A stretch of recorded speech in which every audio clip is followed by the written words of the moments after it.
प्रदेश में आज सुनवाई का दिन है। दो अलग अलग मामलों में आज सुप्रीम कोर्ट और जोधपुर हाई कोर्ट में सुनवाई होगी।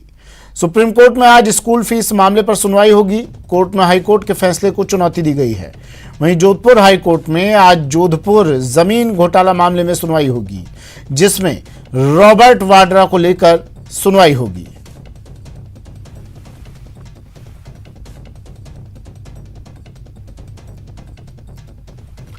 बीकानेर जमीन विवाद में रॉबर्ट वाड्रा की मुश्किलें बढ़ सकती हैं। आज ईडी की अर्जी पर जोधपुर हाई कोर्ट इस मामले पर सुनवाई करेगा।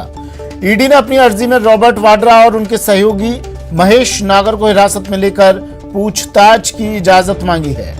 रॉबर्ट वाड्रा से पूछताछ पर हाई कोर्ट में सुनवाई होगी। आज जोधपुर हाई कोर्ट में ये सुनवाई होनी है। आज जस्टिस पुष्पेंद्र सिंह इस मामले पर सुनवाई करेंगे।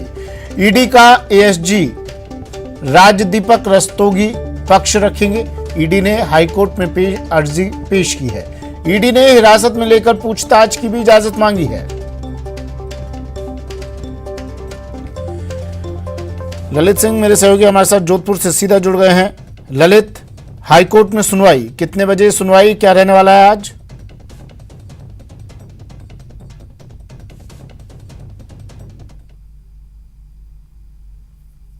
और उसमें जो हाईकोर्ट के जस्टिस हैं पीएस भाटी, वो इस पूरे मामले की सुनवाई करेंगे और सुप्रीम कोर्ट के जो वरिष्ठ वकील है केटीएस तुलसी, वो रॉबर्ट वाड्रा की ओर से पैरवी करेंगे। तो वहीं ईडी की ओर से जो है राजदीप पैरवी करेंगे। साफ तौर पे यह है कि ईडी साफ तौर पे कोर्ट में याचिका लेकर मांग की है कि चूंकि उनको पूछताछ करनी है और पूछताछ के लिए उन्हें हिरासत में लेना जरूरी है, और ऐसे में अगर हाईकोर्ट इस अर्जी को स्वीकार करता है तो रॉबर्ट वाड्रा की मुश्किलें बढ़ सकती है। लेकिन दोनों ओर से आज बहस होनी है। वीडियो कॉन्फ्रेंसिंग से सुप्रीम कोर्ट के केटीएस तुलसी रॉबर्ट वाड्रा की ओर से पक्ष रखेंगे और करीब 12 बजे के आसपास इस पूरे मामले की सुनवाई होगी।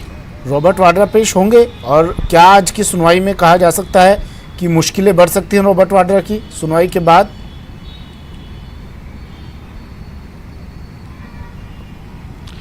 देखिए सुमित, रॉबर्ट वाड्रा कोर्ट पे पेश नहीं होंगे। उनके वकील जो है वीडियो कॉन्फ्रेंसिंग के जरिए कोर्ट में अपना पक्ष रखेंगे इस पूरे मामले को लेकर, और वहीं ईडी की ओर से भी जो अधिवक्ता हैं वो अपना पक्ष रखेंगे। तो आज बहस होनी है। बहस चूंकि आज फाइनल बहस है, और बहस में उसके बाद हो सकता है कि हाईकोर्ट इस अर्जी को स्वीकार करे और खारिज करे तो राहत मिलेगी रॉबर्ट वाड्रा को। अगर मंजूर कर लेते हैं तो निश्चित तौर पर रॉबर्ट वाड्रा की मुश्किलें बढ़ सकती हैं।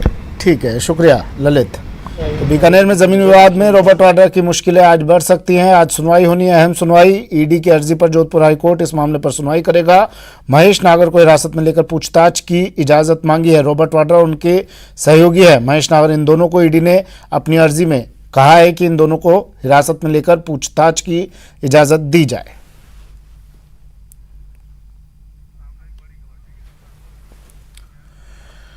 और स्कूल फीस मामले पर आज सुनवाई सुप्रीम कोर्ट में सुनवाई होगी। बड़ी खबर, मामले की सुनवाई होगी। हाईकोर्ट के फैसले को चुनौती दी गई थी सुप्रीम कोर्ट में, और आज ये अहम सुनवाई सुप्रीम कोर्ट में 28 अक्टूबर को स्कूल फीस लेने के पक्ष में फैसला सुनाया गया था। इसके बाद सुप्रीम कोर्ट में अर्जी लगाई गई और आज सुप्रीम कोर्ट में ये अहम सुनवाई।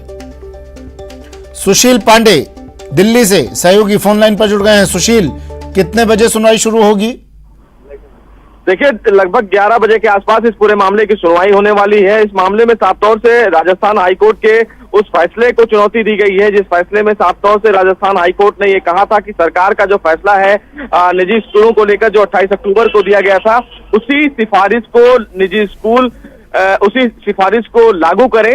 हालांकि कुछ एसोसिएशन जो है वो फिलहाल इस फैसले से संतुष्ट नहीं थे। उन्होंने कहा था कि हाईकोर्ट का जो फैसला है वो फिलहाल ना स्कूलों के लिए फायदेमंद है और ना तमाम जो अभिभावक हैं उनके लिए फायदेमंद है। लिहाजा वो सुप्रीम कोर्ट में उन्होंने अर्जी दाखिल की थी। हालांकि सवाई मानसिंह विद्यालय मैनेजिंग कमेटी की तरफ से ये अर्जी दाखिल की गई है। उसी अर्जी में संयुक्त अभिभावक संघ ने कैवियट भी दाखिल की है कि अगर इस मामले में स्कूल का पक्ष सुना जाता है और सुप्रीम कोर्ट कोई आदेश जारी करता है तो अभिभावकों के पक्ष को बिना सुने कोई आदेश जारी नहीं करेगा। देखना बेहद अहम होगा जब सुप्रीम कोर्ट इस मामले की सुनवाई करेगा तो क्या आदेश जारी करता है, क्योंकि दोनों तरफों से ये कहा गया है कि जो फीस है वो फिलहाल अभिभावकों के ऊपर एक अतिरिक्त भार है। लिहाजा इस मामले में विचार करने की आवश्यकता है। तो देखना है कि सुप्रीम कोर्ट इस मामले में क्या कुछ अहम आदेश जारी करता है। देखिए, अभिभावक तो कह रहे हैं अभिभावकों के ऊपर अतिरिक्त भार है जो फीस है, लेकिन स्कूल संचालकों की अपनी दलील है। वो कह रहे हैं अगर फीस नहीं लेंगे तो हम टीचर्स को कहाँ से उनकी तनख्वाह देंगे, कैसे टीचर्स को बुलाया जाएगा, कितने बजे तक ये फैसला आने की उम्मीद है, क्योंकि इस फैसले पर नजर पूरे प्रदेश भर की है।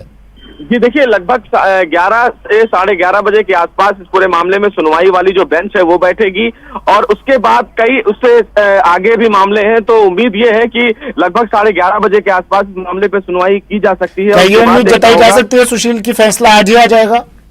जी देखिए, आज तो पहली सुनवाई है तो उम्मीद कम है कि आज फैसला आएगा। आज हो सकता है सुप्रीम कोर्ट इस मामले में सुनवाई करे और तमाम जो पक्ष है उनको नोटिस जारी करे, क्योंकि दूसरे पक्ष को बिना सुने इस मामले में कोई आदेश आ जाना बड़ा मुश्किल है। हो सकता है कि सुप्रीम कोर्ट को ये लगे कि इस मामले में प्रथम दृष्टया में अभी कोई आदेश जारी ना किया जाए, तो हो सकता है कि हाईकोर्ट के फैसले पर स्टे भी लगा दे आज, लेकिन ये देखना होगा जब सुप्रीम कोर्ट मामले की सुनवाई करेगा। ठीक है, शुक्रिया सुशील तमाम जानकारी के लिए। सुप्रीम कोर्ट में आज सुनवाई होगी 11 बजे, यानी तकरीबन 20 मिनट का वक्त रह गया है। सुशील जैसा बता रहे थे 11 बजे सुनवाई होगी और उसके बाद देखना होगा कि क्या फैसला सुप्रीम कोर्ट सुनाता है। हाईकोर्ट के फैसले को यहाँ चुनौती दी गई है। 28 अक्टूबर को स्कूल फीस लेने के पक्ष में हाईकोर्ट ने फैसला सुनाया था। इसके बाद याचिका दाखिल की गई सुप्रीम कोर्ट में। चलिए और अब बात कर लेते हैं मुख्यमंत्री अशोक गहलोत के आज के कार्यक्रमों की। दीक्षांत समारोह में मुख्यमंत्री आज शामिल होंगे। 12:30 पर यह दीक्षांत समारोह होगा। कोविड समीक्षा की बैठक भी मुख्यमंत्री करेंगे। आज 2 बजे कोविड समीक्षा बैठक होनी है।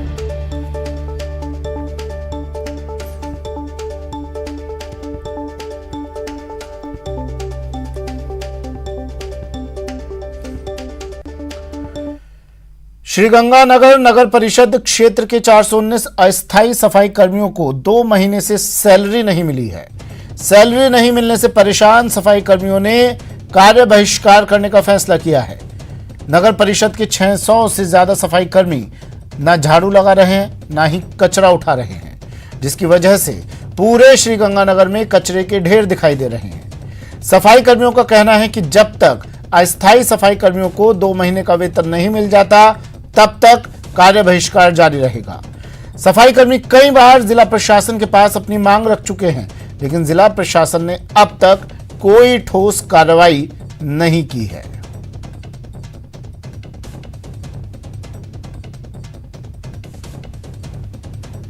अस्थायी कर्मचारी रखे गए थे, उनको अभी तक वेतन नहीं मिला, कम से 2 महीने हो गए। ठीक है, अब उनको हटा दिया गया है, वो हड़ताल पे चल रहे हैं। अब 2018 के अंदर नहीं भर्ती सफाई कर्मचारी की हुई थी, उनका प्रोबेशन पीरियड मान लो अपने 7वें महीने के अंदर हो गया था। आज पहला महीना चल रहा है, यानी कि डॉक्यूमेंट 2.5 साल हो गए, उनको अभी तक पक्का नहीं किया गया। उसके कारण आज 18 तारीख को हड़ताल की गई।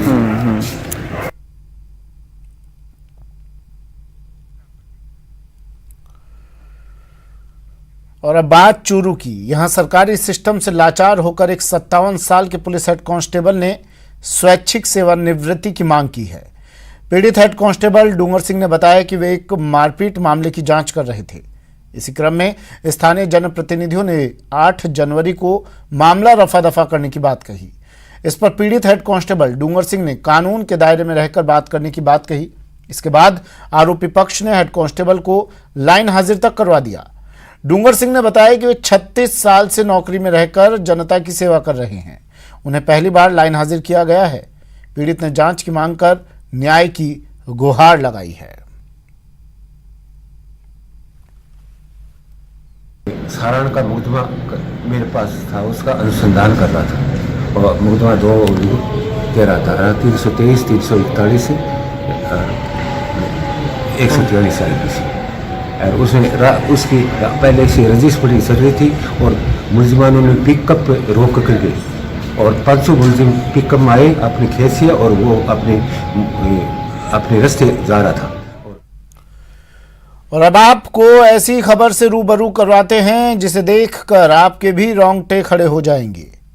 जी हां, टीवी स्क्रीन पर दिख रहा ये वीडियो चूरू के रतनगढ़ का है, जहां कुछ लोग एक युवक के साथ बेरहमी की सारी हदें पार कर रहे हैं।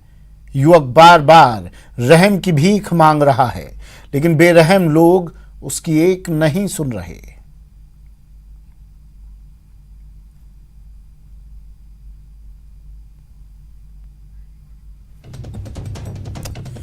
ये तस्वीरें देखिए।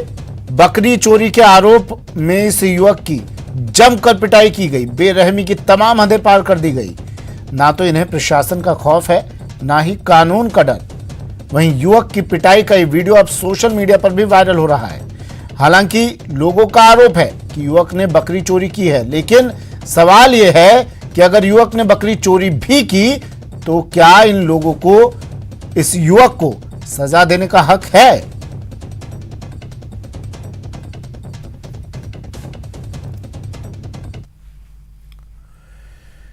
और श्रीगंगानगर से खबर जो आपको सतर्क करती है तो पुलिस प्रशासन पर गंभीर सवाल भी खड़े करती है।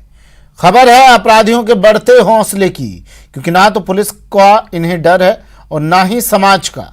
तभी तो दिन दहाड़े एक रिहायशी इलाके से एक बच्ची के अपहरण की कोशिश हुई। ये रिपोर्ट देखिए। मम्मी पापा सावधान,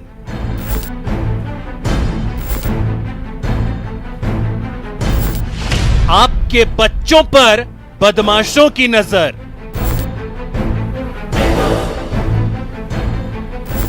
मासूम के अपहरण की कोशिश देखिए लाइव।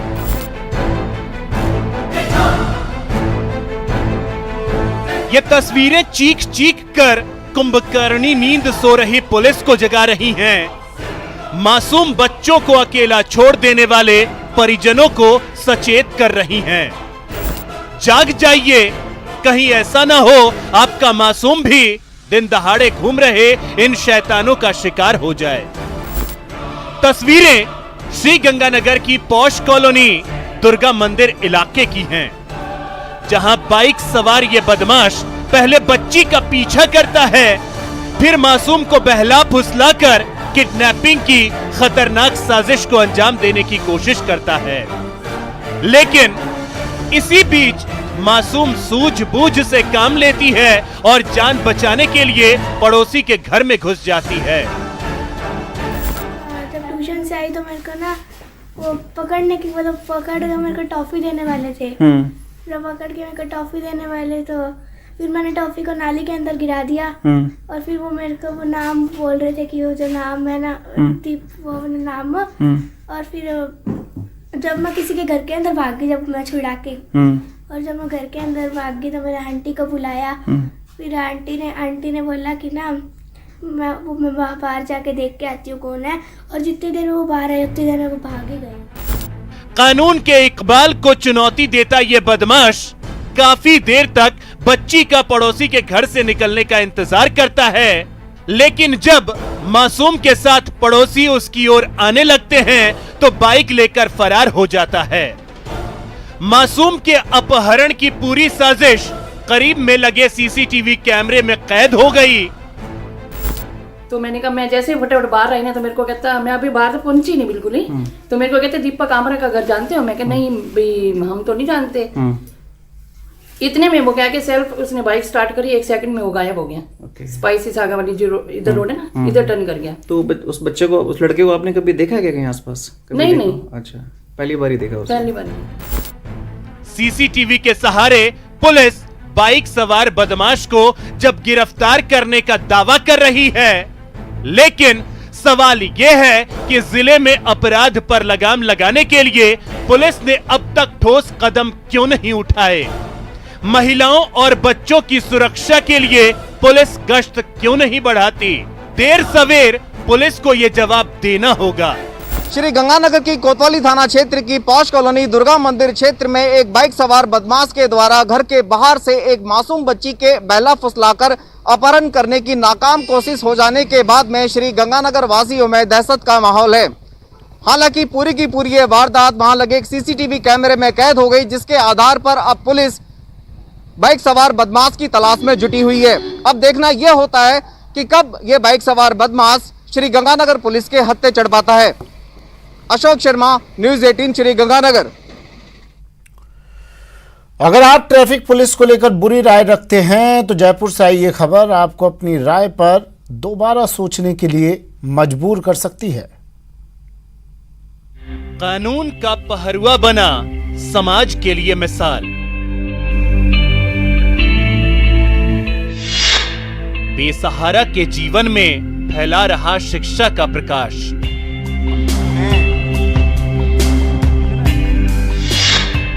टीआई हो तो सोन चंद जैसा, रहनुमाओं की अदाओं पर फिदा होने से तस्वीर नहीं बदलती। तस्वीर बदलने के लिए, कुछ ठोस करने के लिए धरातल पर उतरना पड़ता है।